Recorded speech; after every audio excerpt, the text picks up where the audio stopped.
DOJ, pinag-aaralan ng class suit o reklamong isasampa laban sa mga may-ari ng 3 nadisgrasyang barko sa Bataan na nagdudulot ng oil spill.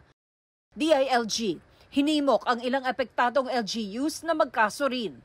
Panukalang kontra sa pagkulong sa mga driver na nasangkot sa aksidente pero nakapagbigay ng ebidensyang hindi sila ang may kasalanan, inihain sa Kamara.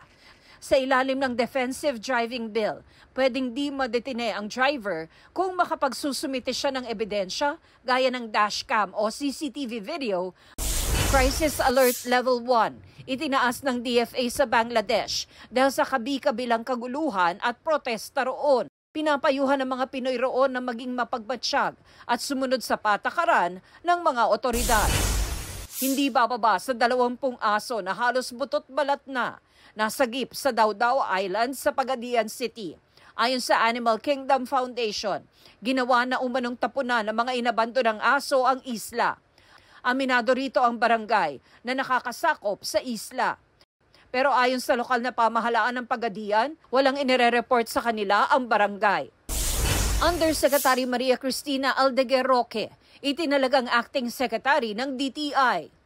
Tina Panganiban Perez, nagbabalita para sa GMA Integrated News.